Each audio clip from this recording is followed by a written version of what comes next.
Hello, everybody. Welcome back to channel Y.O.B. It's your host, Joshua Solomon. Today, I am doing a review for Penguin Season 1, Episode 5. I'm about to watch the episode right now, and afterwards, I'll give you guys a review of it, spoiler review.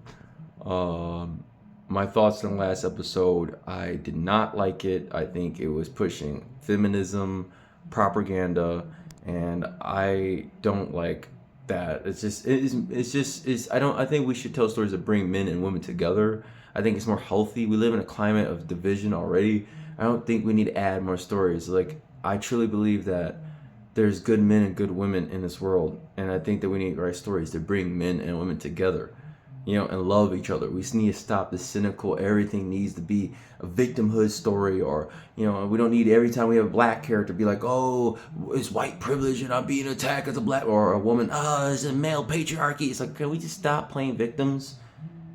Let's start tell stories about how we come together.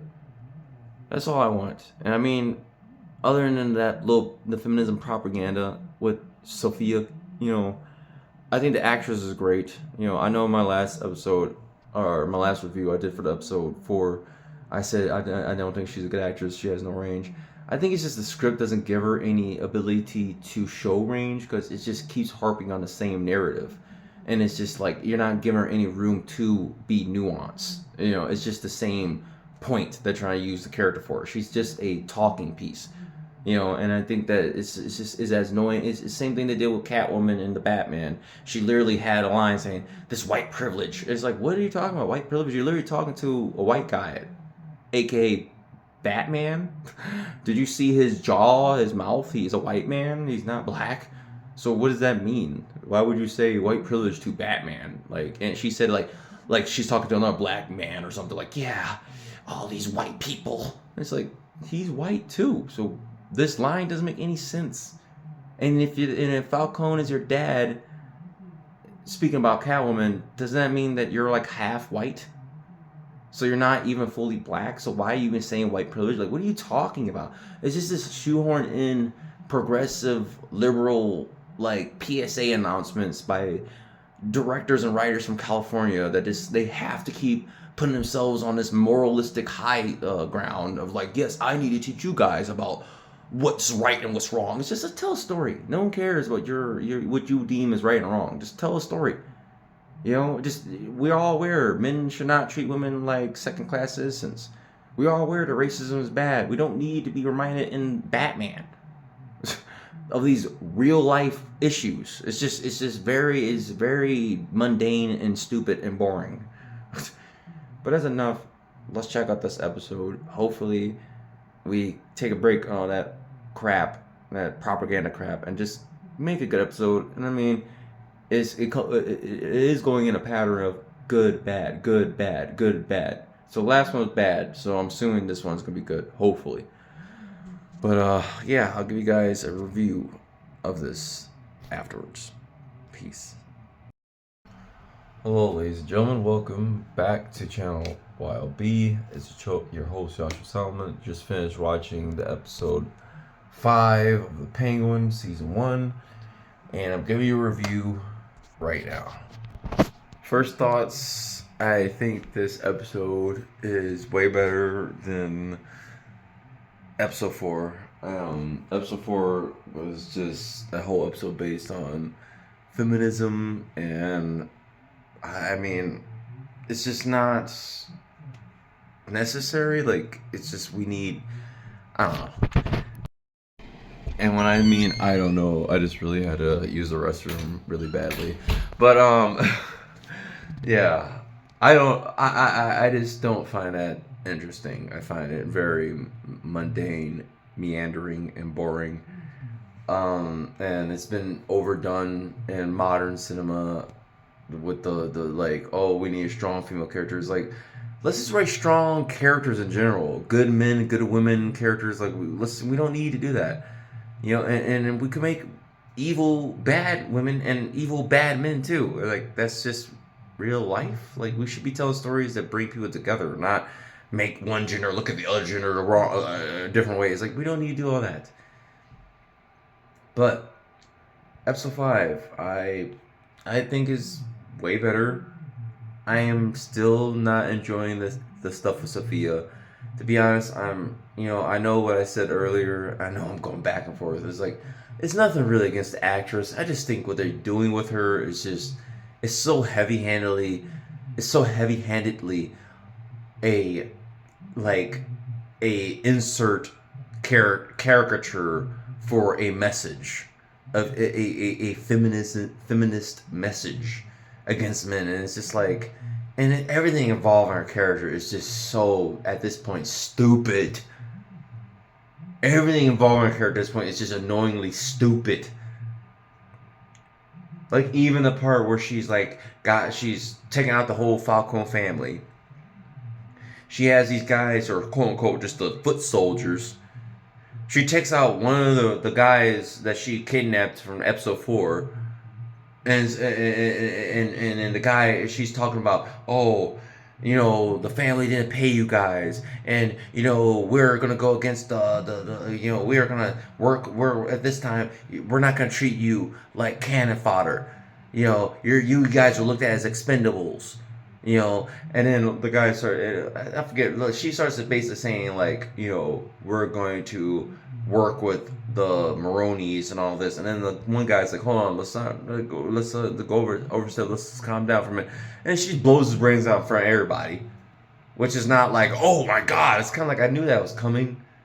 And then it's just like, you just said how people are expendable, but now you're just wasting people, just like we've always been doing in a mafia. Like, so it's better when a vagina does it instead of a penis and balls? I don't understand your logic. Like, okay, if a vagina does the same thing a penis and balls does, it's okay because it's a vagina. That doesn't make any sense. Oh, I just blew this guy's brain out because he disagreed with me. That's the same thing a male would do as a don. So I don't understand what you're trying. Why? It's just, why are we mentioning? Oh God! And I mean, like, bruh. I think the girl is a good actress. I think the woman, is a good actress. She's damn. She's 39 years old. She's not a girl. She's great looking for her age. By the way, like 39 years old. She's damn near 40, and she looks like that. I thought she was in her 20s. She that impressive, but at the same time, I just think the script is garbage for her. It's not doing it, and I think she just, what can you do with that role? It's just telling you to play a caricature. Oh, but I still give this episode 8 out of 10, because what Colin Farrell is doing as the Penguin is honestly incredible. I think the kid Vic is amazing. The actor playing Vic is amazing. I really enjoy his performance. I think the mom playing Penguin's mom, Oz's mom, I think she's amazing. I think those 3 are honestly my favorite in the show. The mom, Vic, and Oz.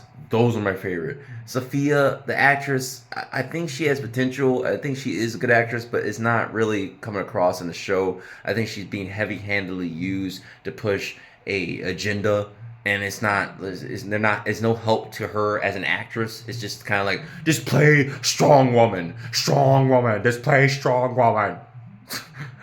Talk about the patriarchy. That's literally all our character is really there to do. And it's just, at this point in this episode, I really was actually getting, the reason 2 points are taken off of this episode is because of her scenes. I am getting to the point where I'm literally like, I'm just kind of like over her character. Whereas it's like, I don't buy her as this threat. She's not intimidating. She's not interesting. She's boring. She's a hypocrite. As a character, it's like, what am I supposed to feel sorry for this crook who got betrayed by other crooks?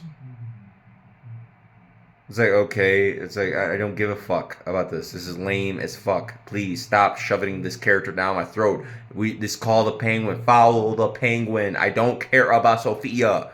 And it's literally scenes. There's scenes. There's one scene with her, and then the scene ends where we should go to Penguin. It's like the next scene is her. So it's like, is she literally the main character? Why are we having two scenes following one scene with her, the next scene following her? It's like, okay, we don't need to keep following this character. I get it. She's not that interesting. Please stop. I'd rather see Penguin's mom. I'd rather see Vic. I'd rather see the Penguin. I don't care about Sophia. Sophia is not an interesting character. We get it. Patriarchy bad. Misogyny bad. We get it. Lauren, now that I just realized in this episode, she's an executive producer, head executive producer. So that's why it makes sense that she's pushing this feminism message and no one's telling her to stop. She's an executive producer. How about we don't have executive producers write scripts, please? Executive producers should not be writing the script. Unless it's literally their project. So she produced a show just to basically put her own. It's like, oh, I'll give you guys money if you let me say what. Give me a talk about the patriarchy, please. It's like, oh Lord.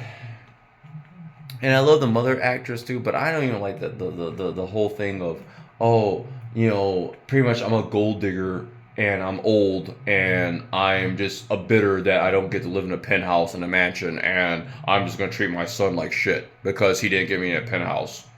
It's like, fuck this motherfucker, old piece of shit. I don't give a fuck. This is just an old scumbag. It's the same thing with Sopranos. Like, I didn't like Tony Soprano's mom. I thought she was just a fucking psychopath. She literally made a hit out on her own son. It's like, ew. Like, okay. It's like, at a certain point, it's like, you could love someone, but at a certain point, it's like, fuck this piece of shit. I don't give a fuck. Don't say you're acting, I'm old and decrepit now. No, you were a piece of shit when you're young. So, because you're old and decrepit doesn't mean, you feel sorry for me. Whoa. It's like, okay, you're old and piece of shit still. It's like, you're a piece of shit when you're a teenager, you're a piece of shit when you're old. It's like, I'm sorry, because you're an old, decrepit piece of shit doesn't mean that doesn't change the fact that you're a piece of shit. It's like, I'm just tired of this, like, I just don't care about cynical, evil, like, piece of shit characters anymore. It's just like, okay, there's no redeeming of this character. It's like, okay, this person just doesn't care. I don't know. I just don't care for that kind of personality. I think that's just some personal thing with me, honestly. But one thing I really liked about this is that they played The Cure Into the Trees at the end, which I was not suspecting they were going to play. And I was like, what? That was so badass. Who's ever composing the music is doing a great job.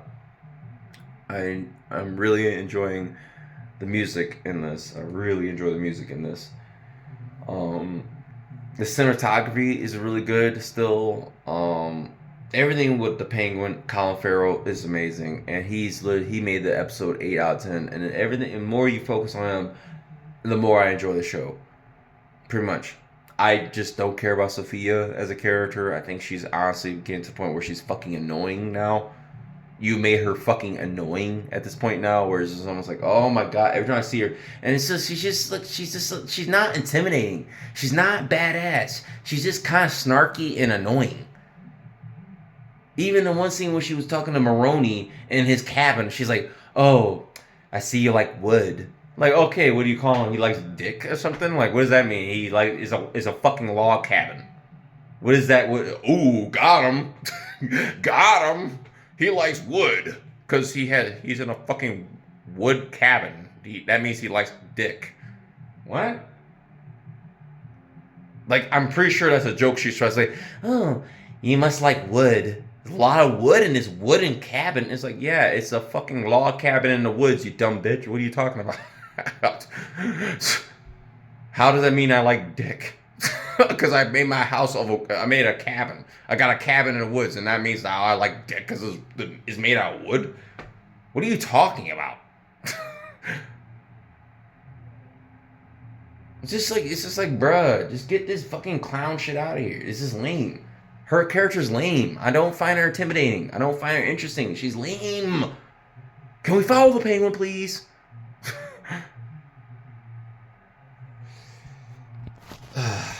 But better episode, 8 out of 10. I like the Penguin and Colin Farrell's job, but I still, the show overall suffers from paganistic witchcraft feminists that don't like men, and they have to keep reminding men that you should be ashamed that you have a penis. You should be ashamed that you have balls. Cut them off. No one wants to see you be a man. Stop. It's just like, bruh, then take your ass to make some IP that's not a male IP. The Batman is a male IP. Lauren LaFranc. At this point, I'm getting tired of her ass. And of course, she's executive producer. It's just like, oh, and Matt Reeves, all these people, bro. It's like, yes, they're talented, but are they? Because there's a whole team of talented people, and it seems like all the bad ideas are coming from Matt Reeves and Lauren LaFranc. You know, let's not forget that the people always praise the Batman for his cinematography.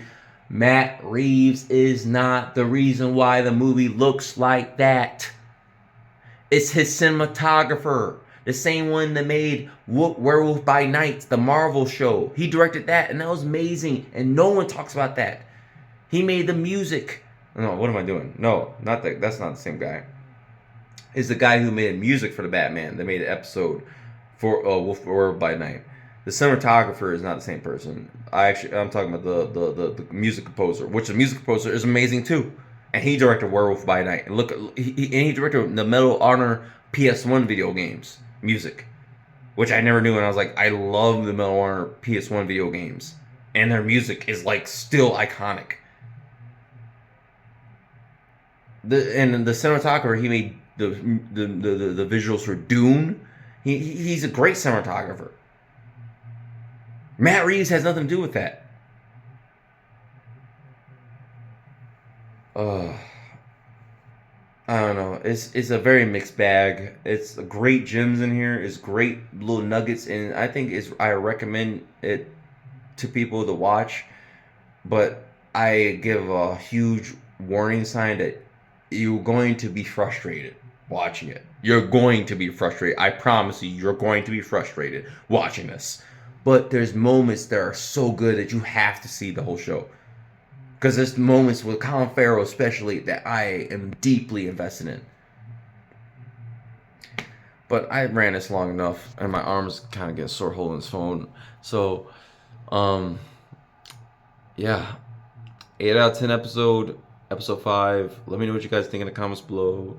And as always, may the force be with you. Peace and out.